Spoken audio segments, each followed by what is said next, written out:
ഓം സംഹാരമൂർത്തെ ശിവസ്തുതി ശിവഭഗവാനെ. ഓം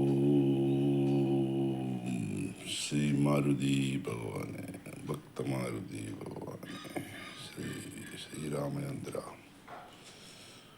സ്വാമി. ഇന്ന് ഒരു പ്രധാന കാര്യം നമ്മൾ നേരത്തെ രാവിലത്തെ വിഷയത്തിൽ ഉൾപ്പെടുത്താൻ വിട്ടുപോയി. ഇന്ന് നമ്മുടെ ദൈവിക അവതാരമായ മാതാ അമൃതാനന്ദമയിജിയുടെ പിറന്നാളാണ്.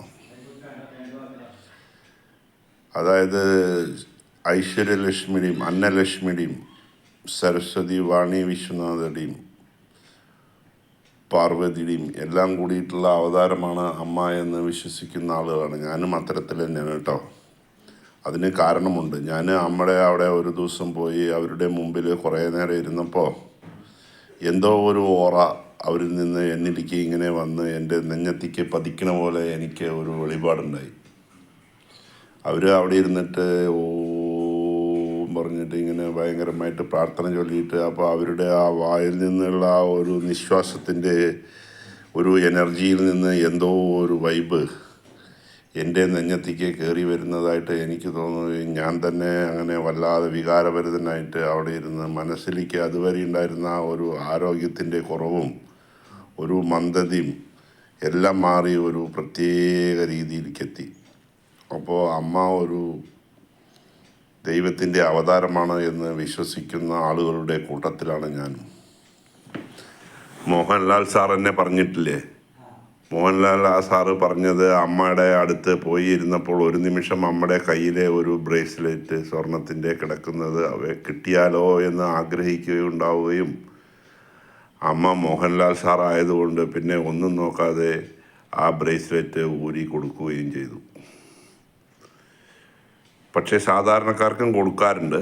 അത് ചിലപ്പോൾ ബ്രേസ്ലെറ്റ് അല്ലെങ്കിലും എന്തെങ്കിലും ഒരു ചെറിയ സാധനങ്ങൾ കൊടുക്കും. അപ്പോൾ അത്തരത്തിൽ മോഹൻലാൽ അതിനുശേഷം അമ്മയുടെ അതിയുറച്ച ഭക്തയായി. അയാൾ കാംക്ഷിച്ചു, അമ്മ കൊടുത്തു. അപ്പോൾ അവിടെ എന്തോ ഒരു ഓറ നടന്നു എന്നാണ് അയാൾ വിശ്വസിക്കുന്നത്. അതേപോലെ എനിക്കും അനുഭവമുണ്ട്. ഞാൻ അവിടുന്ന് വന്നപ്പോൾ അവിടുത്തെ കുട്ടികൾ പറഞ്ഞു, സ്വാമി വേണമെങ്കിൽ ഇവിടെ താമസിച്ചോളൂ, കുറച്ച് ദിവസം ജോലി ചെയ്യണം പറഞ്ഞു. ചാണകം മാരേണ്ടി വരും, അല്ലെങ്കിൽ ചകിരി പെറുക്കേണ്ടി വരും. പെണ്ണുങ്ങളൊക്കെ നിറയുണ്ട്, അവർ കൂടെ നിന്ന് പെറുക്കിയാൽ മതി. ഞാൻ അപ്പോൾ അത് ചെയ്യാമെന്ന് വിചാരിച്ചിട്ട് അവിടെ നിൽക്കാൻ ശ്രമിച്ചപ്പോൾ എൻ്റെ കൂടെ വന്ന ആൾ വേറൊരു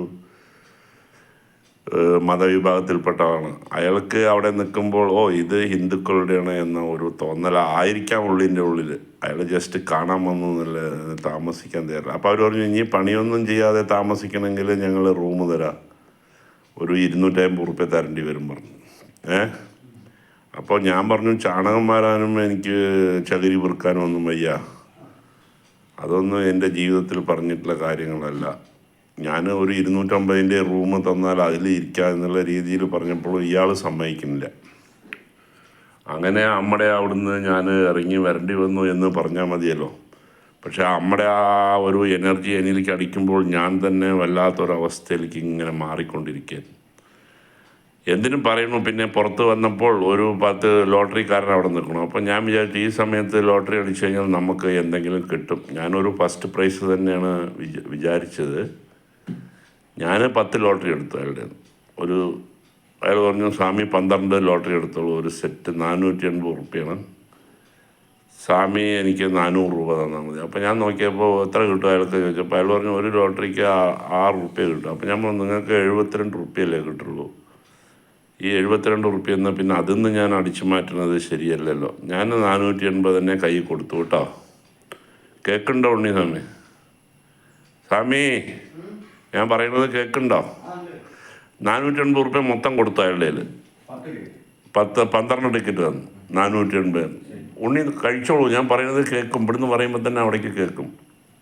അപ്പോൾ പിന്നെ ലാസ്റ്റ് അയാൾ ഒരു ടിക്കറ്റ് എനിക്ക് വീണ്ടും നിർബന്ധിച്ച് എൻ്റെ പോക്കറ്റിലിട്ടു.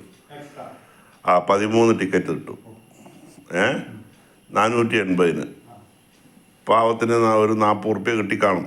അപ്പോൾ അത്രയും മനസ്സഴിഞ്ഞിട്ടല്ലേ അയാൾ തന്ന. അമ്മയും വിചാരിച്ച ഞാൻ ലോട്ടറി ടിക്കറ്റ് ഇട്ടിട്ട് ഇവിടെ വന്നു. ഞാനപ്പോൾ അന്ന് രാത്രി മുഴുവൻ സ്വപ്നം കണ്ട് കിടക്കുകയായിരുന്നു. നാളത്തെ പ്രൈസ് എനിക്ക് തന്നെ ആയിരിക്കുമെന്ന ചിന്താഗതിയിൽ അങ്ങനെ കിടന്ന് കിടന്ന് കിടന്ന് സ്വപ്നത്തിൽ ഏതോ ഒരു നിമിഷത്തിൽ അമ്മയെ മനസ്സിൽ ധാനിച്ച് ഉറങ്ങിപ്പോയി. പിറ്റേ ദിവസം ഈ ലോട്ടറി നോക്കാനൊക്കെ ഞാൻ മറന്നു. അപ്പോൾ എൻ്റെ കൂടെ വന്ന ആൾക്ക് ഈ നമ്പർ ഷെയർ ചെയ്തിട്ടുണ്ടായിരുന്നു. അയാൾ അവിടുന്ന് നോക്കിയിട്ട് കൊല്ലത്തുനിന്ന് എന്നെ വിളിച്ചു പറഞ്ഞു, നിൻ്റെ ലോട്ടറിയിൽ ഒരു 5ൻ്റെ പ്രൈസും ഒരു 2ൻ്റെ പ്രൈസും അടിച്ചിട്ടുണ്ട്. അങ്ങനെ 7000 രൂപ എനിക്ക് കിട്ടി. അത് ഇവിടെ ഒരു ലോട്ടറിക്കാരൻ്റെ മാറ്റാൻ കൊടുക്കുകയും അയാൾക്ക് 500 കൊടുത്തു. എന്ന് വേണ്ട 1000 രൂപ ഈ പറഞ്ഞ കൊല്ലംകാരന് കൊടുത്തു. അങ്ങനെ 1500 പോയോ.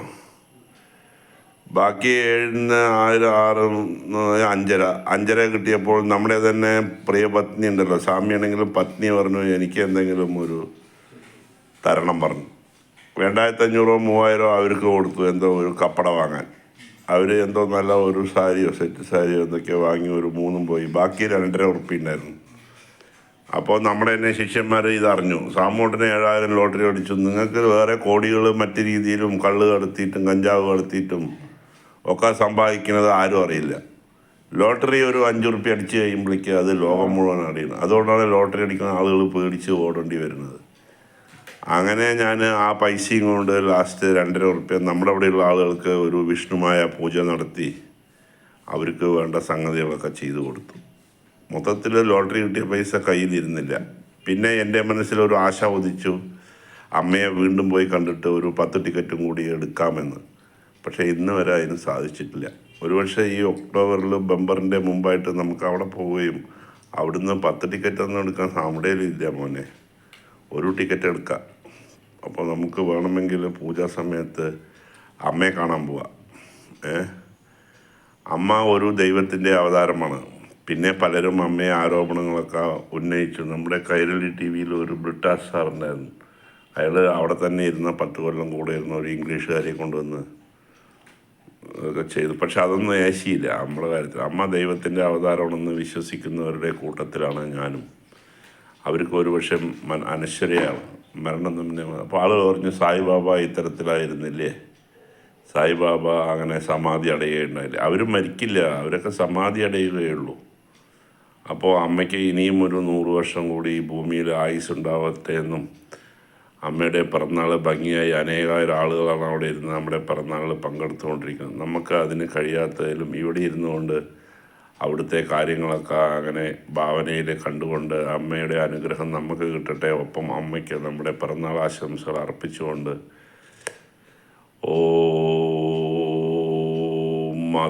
Amritanandamayi G good bye. അമ്മേ നമസ്കാരം. അമ്മേ അമൃതാനന്ദമയി ഭഗവതി നമസ്കാരം.